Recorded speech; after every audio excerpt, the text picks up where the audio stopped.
Merhabalar, ben Huri. Huri Metek Mutfak'ta kanalıma ve mutfağıma hoş geldiniz. Evde boş süt kutusu varsa mutlaka deneyin.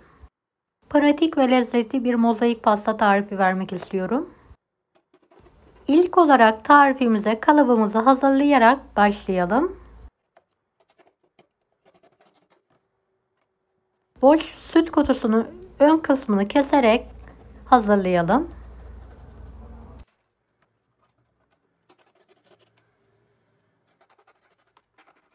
Videomu izlerken buraya kadar geldiyseniz yorum kısmına herhangi bir emoji bırakırsanız bana destek olmak için sevinirim.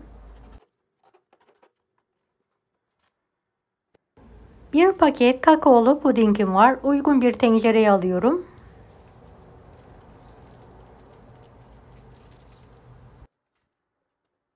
Üzerine 3,5 su bardağı soğuk süt ekliyorum.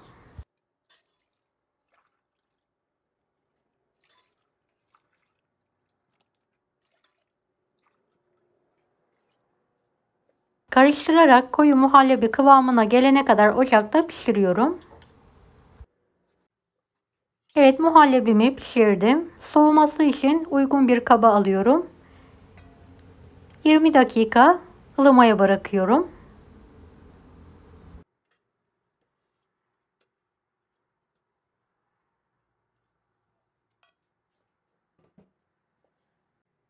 Evet, pudingimizi ara sıra karıştıralım.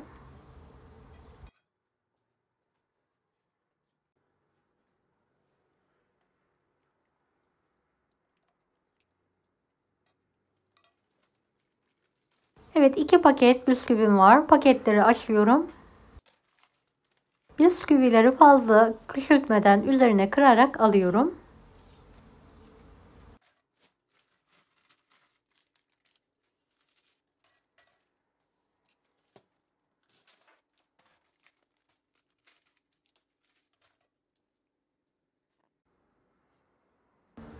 Evet, karıştıralım.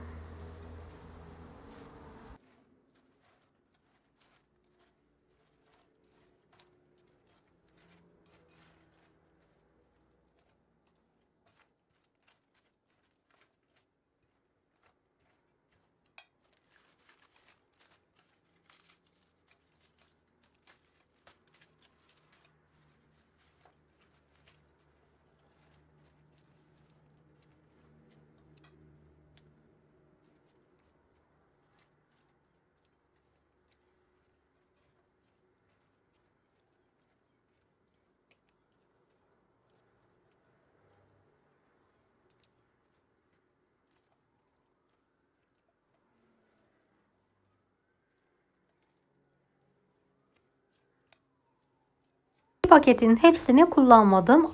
Bir tanesini dibinde çok az bıraktım. Bu kıvamda olması yeterli olacaktır.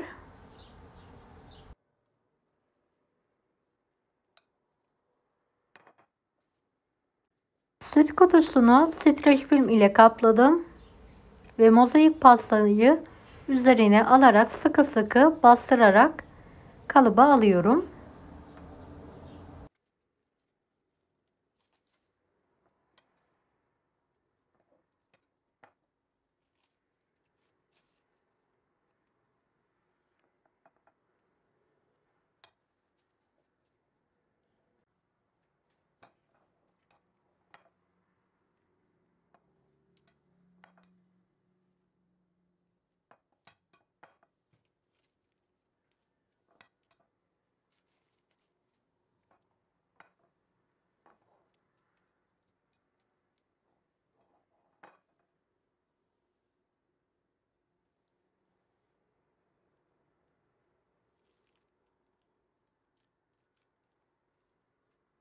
Evet, üzerini düzelttikten sonra kapatıyorum ve buzluğa kaldırıyorum. Buzluktan dilediğiniz zaman da çıkartarak tüketebilirsiniz.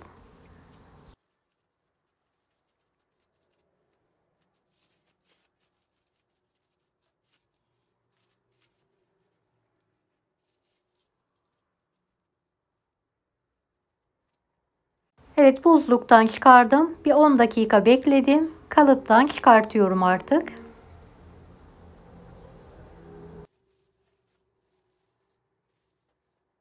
Üzerine kakao serpiyorum. Dilerseniz tekrardan çikolata sosu veya sadece çikolata eriterek de süsleme yapabilirsiniz.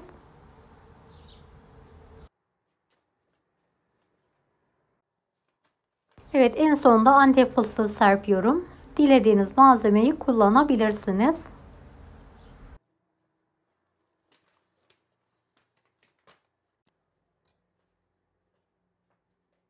Dilimleyerek servise hazırlıyorum.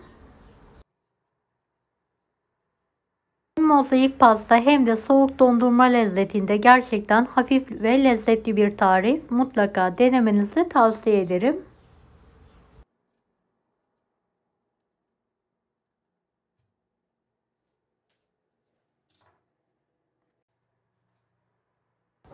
Kanalıma ücretsiz abone olmayı unutmayın. Bir dahaki videolarda görüşmek üzere. Allah'a emanet olun. Hoşça kalın.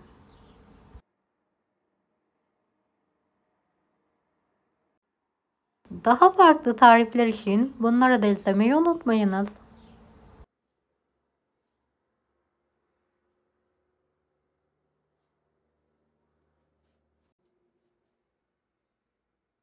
Afiyet şifa olsun herkese.